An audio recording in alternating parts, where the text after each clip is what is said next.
Rock, rock, we're gonna rock around the clock tonight. Put your glad rags on, join me home. We'll have some fun when the first strikes one. We're gonna rock around the clock tonight. We're gonna rock, rock, rock till broad daylight. We're gonna rock around the clock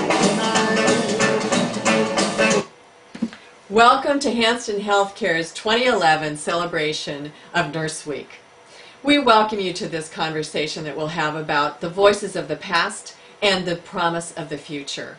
So this Nurses Week is about nurses being trusted to care, because we are, by public poll, the most trusted profession in the United States. And I'm Ruth Hansten. I'm the principal consultant here at Hansten Healthcare PLLC in Port Ludlow, Washington.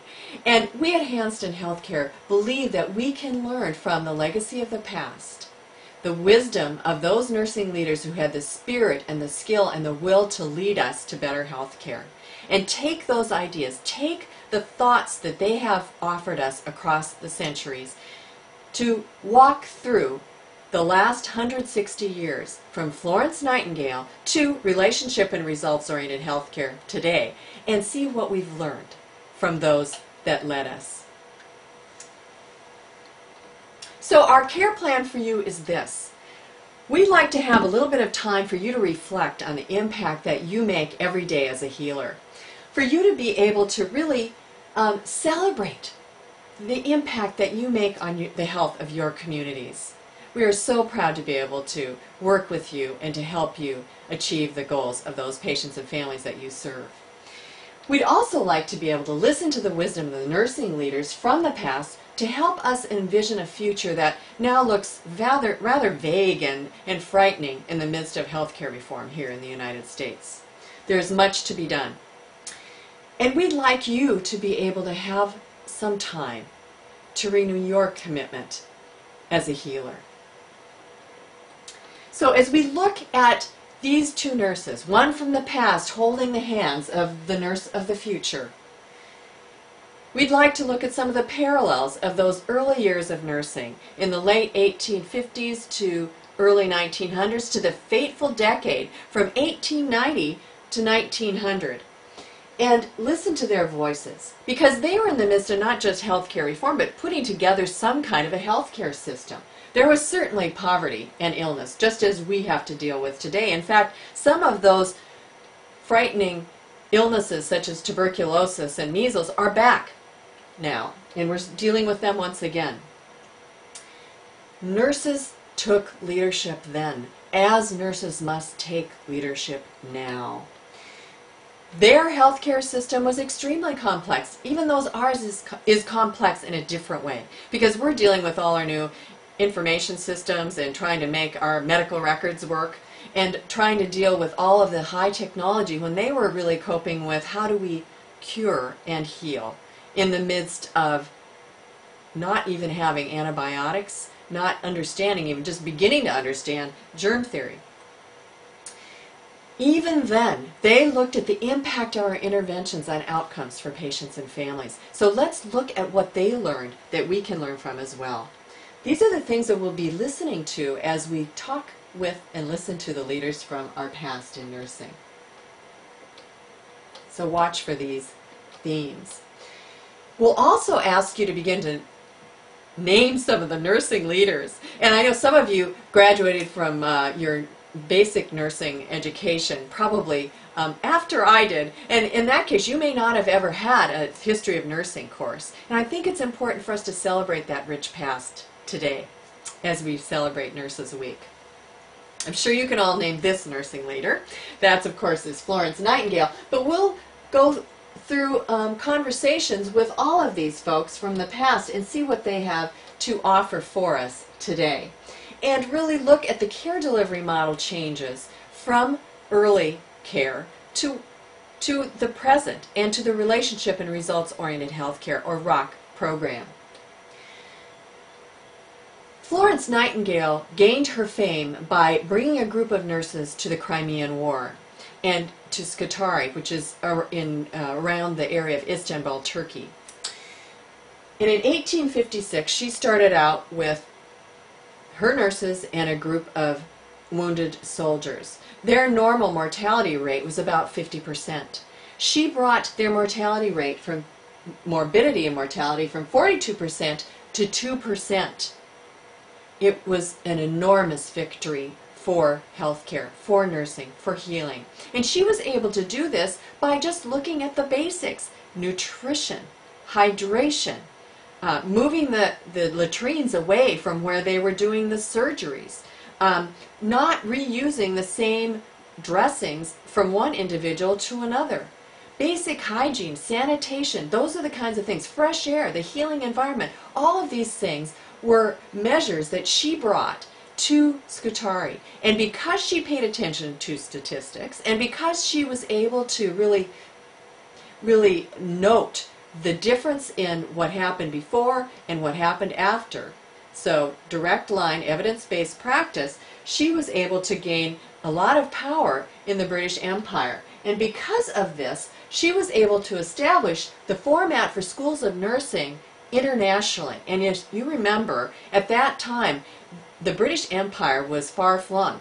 And so Australia, India, all around the United Kingdom, into Europe, into the United States, learned about using the science, as it was at that time, and the art of nursing, and how to teach it.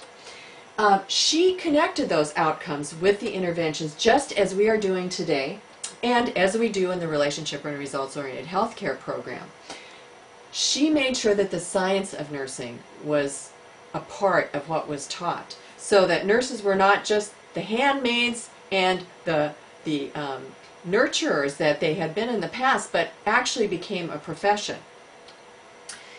She wanted to help nurses to bring the bodies, the people, into the best opportunity for healing. She made sure that it wasn't just the body that was noted, but that there was that sense of presence, that she was able to look at the body, the mind, and the spirit of the individual that she worked with and served. She kept the statistics. Her nurses worked with 4,000 patients in 17 days, and as we struggle with staffing now, you can imagine how she was able to actually look at a care delivery model and said, you know, we don't want people just, the patients just be down the hall, but we want to put them in wards. So she developed some of those ideas for easier care for the nurses and easier observation. She is actually one of the first people that did charting, if you will, and medical record keeping. So she created that healing environment, the fresh air, the nutrition, the hydration, in order to help these individuals heal.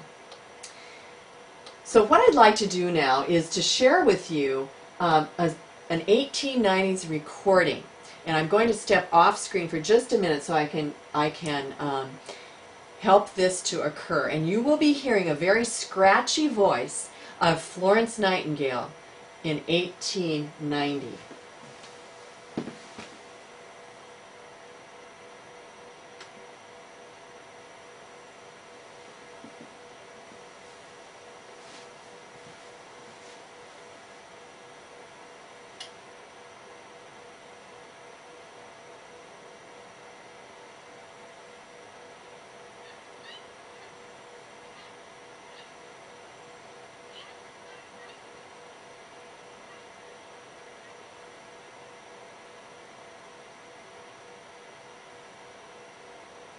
She says, "When I am no longer even a memory, just a name, I hope my voice may perpetuate that great work of my life.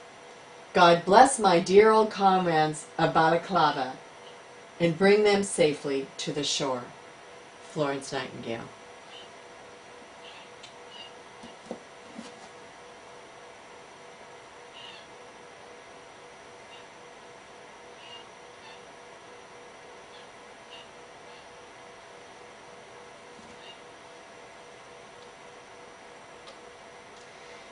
Florence Nightingale had some things to say about leadership that we can also take today and use.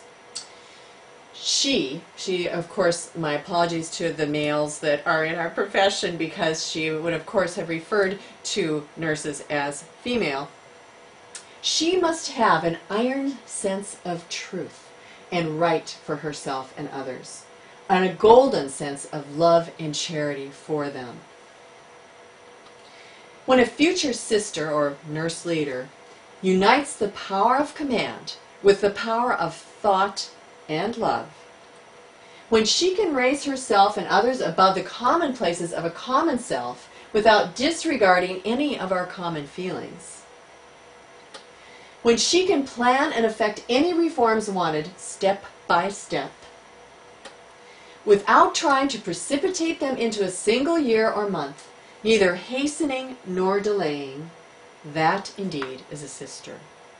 So many of us are change weary.